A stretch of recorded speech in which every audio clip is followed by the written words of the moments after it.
Everyone, അസ്സലാമു അലൈക്കും. Welcome back again. ഇന്ന് പാചകം പഠിച്ചു തുടങ്ങുന്ന കുട്ടികൾക്കായിട്ടുള്ള ഒരു വീഡിയോ ആണ് കേട്ടോ. വളരെ പെട്ടെന്ന് തന്നെ എങ്ങനെയാണ് നല്ലൊരു ചായ തയ്യാറാക്കുന്നതെന്നുള്ളതാണ് കാണിക്കാൻ പോകുന്നത്. അപ്പോൾ അതിനായിട്ട് ആദ്യം ഒരു ഗ്ലാസ് വെള്ളം നമുക്ക് ചായപാത്രത്തിലേക്ക് ഒഴിച്ച് ഫ്ലെയിം ഓൺ ചെയ്ത് വെക്കാം. ഇനി ഇതേ സമയം കൊണ്ട് തന്നെ നമുക്ക് പാലും കൂടെ തിളപ്പിച്ചെടുക്കണം. അപ്പോൾ പെട്ടെന്ന് തന്നെ അധികം സമയം എടുക്കാതെ നമുക്ക് ചായ തയ്യാറാക്കാൻ പറ്റും. അങ്ങനെ ചെയ്യുകയാണെന്നുണ്ടെങ്കിൽ ഇപ്പോൾ അതാ ഒരു ഗ്ലാസ് വെള്ളത്തിന് ഞാനിവിടെ 2 ഗ്ലാസ് പാലാണ് എടുത്തിട്ടുള്ളത്. അപ്പോൾ പാല് അധികം ഇഷ്ടമുള്ളവർക്കാണെന്നുണ്ടെങ്കിൽ ഇങ്ങനെ ഒരു ഗ്ലാസ്സിന് 2 ഗ്ലാസ് എന്നുള്ള രീതിയിൽ എടുക്കുക കേട്ടോ. പാലധികം ഇഷ്ടമില്ലാത്തവരാണെന്നുണ്ടെങ്കിൽ ഒരു ഗ്ലാസ് വെള്ളത്തിന് 1 ഗ്ലാസ് പാൽ തന്നെ എടുക്കുക. ഇതവിടെ വെള്ളം തിളച്ച് തുടങ്ങിയിട്ടുണ്ട്. ഇനി ഇതിലേക്ക് നമ്മൾ ചായപ്പൊടി ഇട്ട് കൊടുക്കുകയാണ്. ഞാനിവിടെ റെഡ് ലേബലിൻ്റെ ചായപ്പൊടിയാണ് യൂസ് ചെയ്യുന്നത്. 2 ടീസ്പൂൺ കുമിച്ച് തന്നെ എടുത്തിട്ടുണ്ട് കേട്ടോ. അപ്പോൾ ആ ചായപ്പൊടിയും കൂടെ ചേർത്ത് നമുക്കൊരു 2 മിനിറ്റ് ഈ ഒരു ചായനെ ഒന്ന് തിളപ്പിച്ചെടുക്കണം. അപ്പോൾ നന്നായിട്ട് തിളച്ച് ആ ഒരു ചായപ്പൊടിയുടെ സത്ത് മുഴുവൻ ആ ഒരു വെള്ളത്തിലേക്ക് ഇറങ്ങി വരണം. അപ്പോൾ ഹൈ ഫ്ലെയിമിൽ തന്നെയാണ് ഇട്ടിരിക്കുന്നത്. ഈ സമയം കൊണ്ട് നമ്മുടെ പാല് നന്നായിട്ട് തിളച്ച് പൊങ്ങിയിട്ടുണ്ട് കേട്ടോ.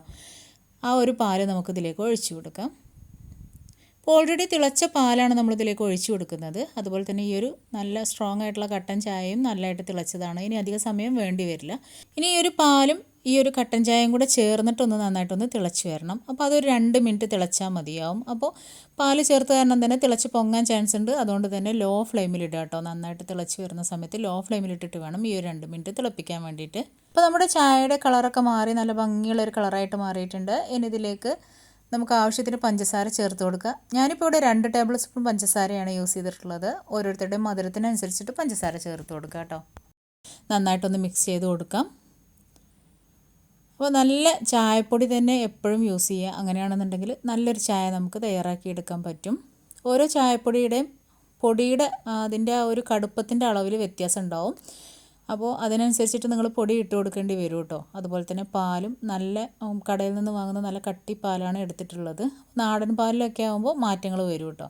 നാടൻ പശുവിൻ പാലിലാകുമ്പോൾ ഈ ഒരു അളവല്ല കേട്ടോ വരിക.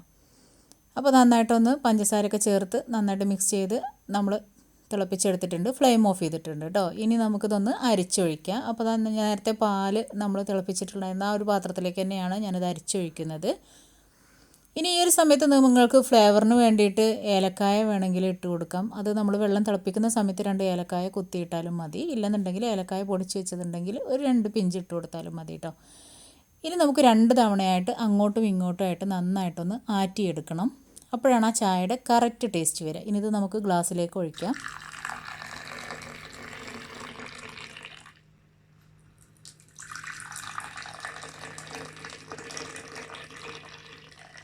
അപ്പോൾ ഇതാ വളരെ പെട്ടെന്ന് നല്ലൊരു ചായ നമ്മൾ റെഡിയാക്കി എടുത്തിട്ടുണ്ട്. അപ്പോൾ ഒന്ന് ട്രൈ ചെയ്ത് നോക്കുക. ഈ ഒരു വീഡിയോ ഇഷ്ടമെങ്കിൽ ലൈക്ക് ചെയ്യാൻ മറക്കരുത്. വീണ്ടും നെക്സ്റ്റ് വീഡിയോ കാണാം ഇൻഷാ അല്ലാഹ്. Thank you.